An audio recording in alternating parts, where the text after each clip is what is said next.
trabaho, sa paaralan, sa simbahan o sa amang bahagi ng sanlibutan, may mga taong wala sa ayos, hindi kami ma-stress, kundi kami ay kalmado, nakarelax, excited, thrilled with the beauty and the goodness of God, excited with what God and how God will use us and do things through us.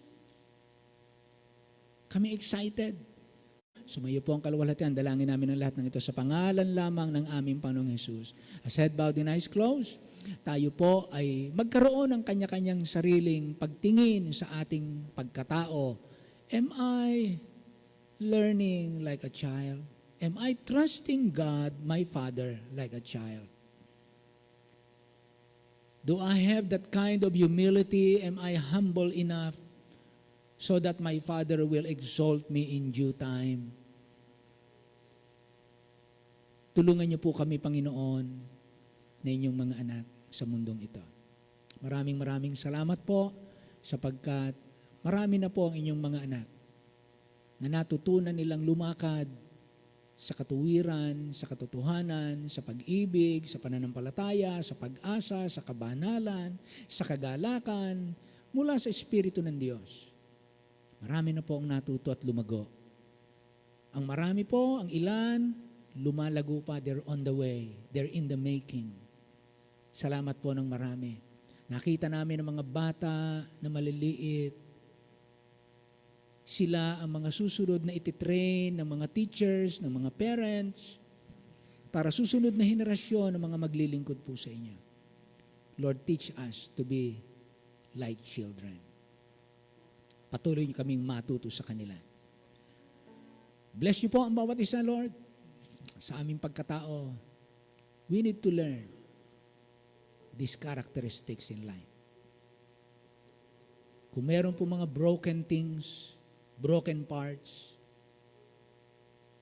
broken elements, broken parts in our lives, we know you can fix it. You can heal us. You can build us up. You can make us. You can mold us. That we need to be like children, humble. They come to their parents for the things they need. At ngayong hapon, sa iyo kami lalapit. Iba-ibang pangangailangan ng bawat isa. Iba't ibang sakit, iba't ibang pasanin, iba't ibang pangarap. Lahat ng ito, kailangan namin ng tulong mo. Like children, we are weak. And like children, we believe you can help us. Tayo po tumayong lahat at sa ating pong pagtayo, pwede na po tayong lumapit sa Panginoon at sabihin natin, Lord, we need your help. Kung meron dapat ayusin sa amin, ayusin mo po kami. Kung meron pong anumang napabayaan, tulungan niyo po kami. Maayos po namin ang lahat-lahat sa amin, sa buhay namin. At kung wala kaming lakas, palakasin mo po kami. Kung meron hindi ayos sa aming pamilya, tulungan mo po kami maayos. Bigyan niyo kami ng wisdom na hindi kami mauna, hindi kami mahuli, kundi makasunod kami sa iyong timing, sa iyong kalooban. Dito po tayo, kausapin natin ang Panginoon. Lord, tulungan niyo po kami sa aming pamilya, sa kinabukasan, sa aking buhay, sa aking pangarap, sa aking hinahangad, sa aking pinagsisikapan. Kailangan ko ang tulong mo. Gaya ng isang bata, hindi sapat ang aking lakas. Kailangan ko ang tulong ng aking magulang. Kung ako'y bata, bilang Kristiyano, kailangan ko ang tulong ng Diyos sa aking buhay, sa lahat ng aking ginagawa. Do you need help from God? You can come. Hindi mo mapagtagumpayan yung pagiging magagalitin? Come. Hindi mo mapagtagumpayan yung pagiging marumi ang isip? Lagi kang nagnanasa? Hindi mo mapagtagumpayan ang karumihan? Come. You need help. Hindi mo mapagtagumpayan yung kalungkutan mo, yung nagdaan mong kabiguan, yung galit mo, hindi mo mapagtagumpayan? Come to God. Yung selos mo, yung inggit mo, ano man, meron tayo. God can help. He can fix everything. Like children, Lord, I need your help. I come to you. Will you come? Dito po sa una. You can come and bring your burdens to the Lord. Bring it. Dalhin mo sa panalangin. Seek His will. Seek His plan. Stay there. Bring it on the altar and leave it there. If God is calling you to serve full time, if God is calling you to be a missionary, and you are afraid, come. You need God's help. Overcome your fear. Hindi natin alam saan-saan tayo nasusugatan sa mundong ito. But let me tell you, if you will come to Him like a child,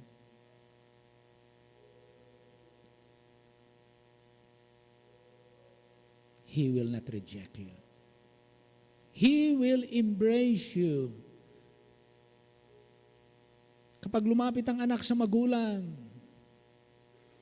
niyayakap siya ng kanyang magulang. At yun ang gusto ng Diyos gawin sa iyo. Gusto kanyang yakapin. Lumapit ka sa Kanya. Gusto kanyang yakapin. Huwag mong ilayo ang sarili mo sa Kanya. Walang nagmamahal sa iyo ng katulad niya. Lumapit ka sa Kanya. Gusto kanyang yakapin. He wants to fix all things in your life. Will you come? Ama naming Diyos, muli po kaming lumalapit sa inyo.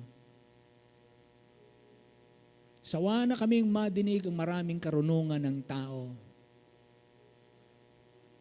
Karunungan ang dala ay yabang at pagkakagulo-gulo at pagkakahati-hati. Mga karunungan na hindi naman yun na nagdala sa amin sa langit at hindi yun na magdadala sa amin sa langit. Mga karunungan dahil ng aming kanya-kanyang pag-aaral, pinag-aawayan sinong mas matalino, sino mas matama ang paliwanag. Habang nagpapaliwanagan, habang nagpapatalainuhan, kakagulo-gulo mga simbahan. Nonsense. Wisdom. In the flesh. Issues. Habang marami ang napapahamak, di kami magamit ng lubos. Lord, we need your help. All of us. Unang-una ay ang nagsasalita. Pangalawa ay ang nakikinig. Kailangan namin ng tulong mo. Lord, I need you. Bless niyo po ang bawat isa at tugunan sa pangakailangan. Sa pangalan po ng aming Panginoong Hesus, awitin po natin yung Lord, I need you. That song is very, very true and a beautiful song. Lord, I need you. Sometimes, when life seems gentle and blessings flood my way, alright, awitin po natin.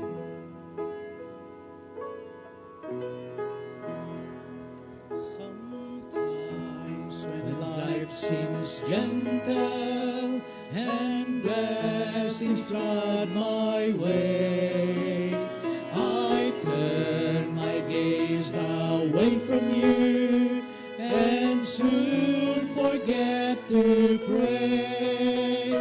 But when the sky grows darker and courage turns to fear, my anxious voice cries upward with words you long to hear. Yes, this is what God wants to hear. Lord, I need you when the sea of life is calm. Oh Lord, I need you when the wind is blowing strong, whether trials come or cease. Keep me always on my knees. Lord, I need you. Lord,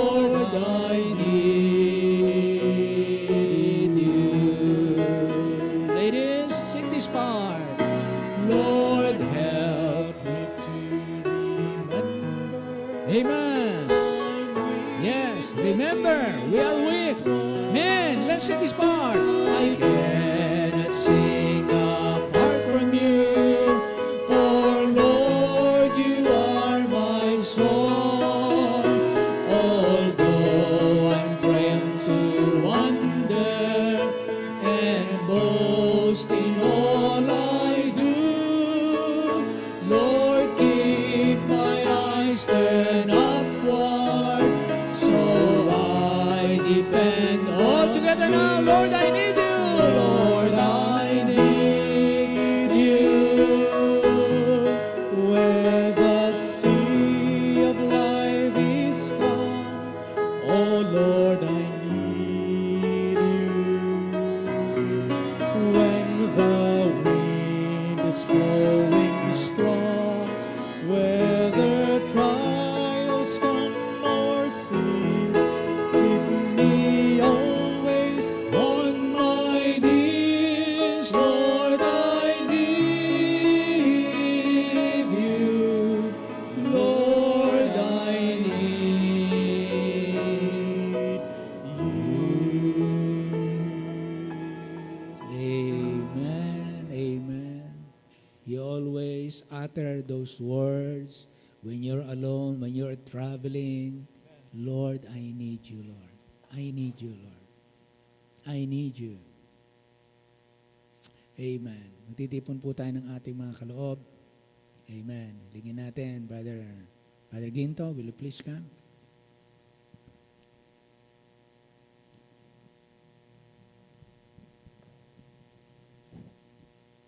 Amen. Tayo po ay manalangin. Ama naming Diyos sa langit, lubos po ang aming pagkapuri sa maghapong ito. Pag-lesson po kami na yung mga salita na tunay po nagpapalakas po sa aming buhay pananampalataya. Salamat po sa araling kanginang maga at Yes. salamat din po sa araling ngayong hapon. Panginoon naming Diyos, lumalapit kami sa inyo tulad po ng isang bata na sana po ang aming buhay lagi pong nakadepende po sa aming magulang. Amen. Amen. At bilang mga anak mo po, sa panahon ngayon, kami po ay nagsusumama po sa inyo na ang aming pong buhay ay gabayan nyo sapagkat wala po kaming alam sa buhay na ito. Amen. Malibang kami tumangan sa inyo, magmakawa sa inyo, at humana po ng tulong Amen. nang gagaling din po sa inyo. Purihin po kayo ng maraming Panginoon sa mga salitang nahayag po sa maghapong ito. Salamat po, Panginoon. At bahagi po ng aming pagtitipon ngayon, ang kami magkakaroon ng aming mga kaloob. I-bless mo po, Panginoon, ang mga kaloob na ito. I-bless mo po ang aming mga sarili, sapagkat alam po namin na mga kaloob na ito, ang lahat po ito ay galing sa inyo. Yes. Kaya po kami nakapagbibigay dahil kayo po ang unang bigay nito sa amin. Po. Salamat po sa inyo, Panginoon. Pagpalain po ang mga paring ito sa katubusan po ng marami pang kaluluwa Yes. na nasa malayo pong dulo ng impyerno. Amen. Huwag mo po silang pabayaan, Panginoon. I-bless mo po kami lahat para maging kasangkapan para pa sa kahango po sa kanila sa tiyak na kapahamakan. Purihin po kayo, Panginoon. Maraming po salamat sa inyo. Sa pangalan lamang po ng anak ni si Jesus. Amen. Amen. Amen.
wonderful Savior, hold me up.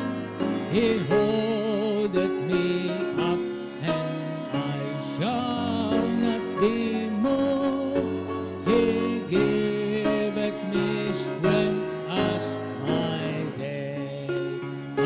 He hideth my soul. He hideth in the cleft of the rock. Amen.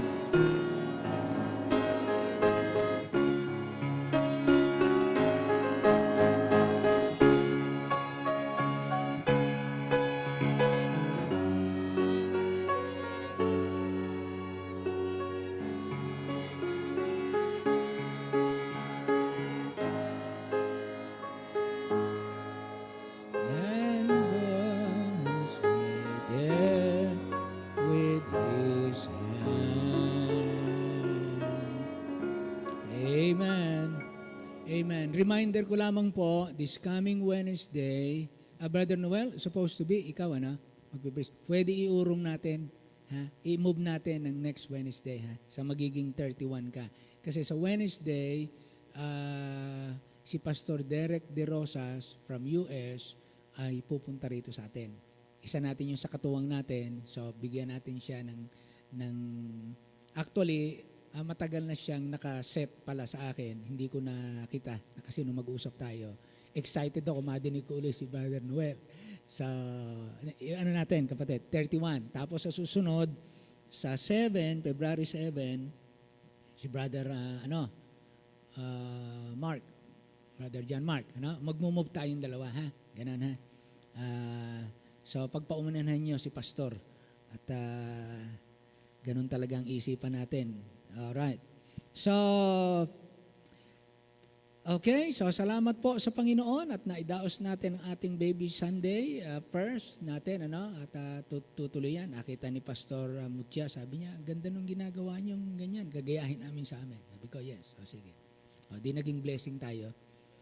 Okay, amen. Okay, meron pa po bang natin na paalala natin sa ating schedule? Isa po yung ating babayaran.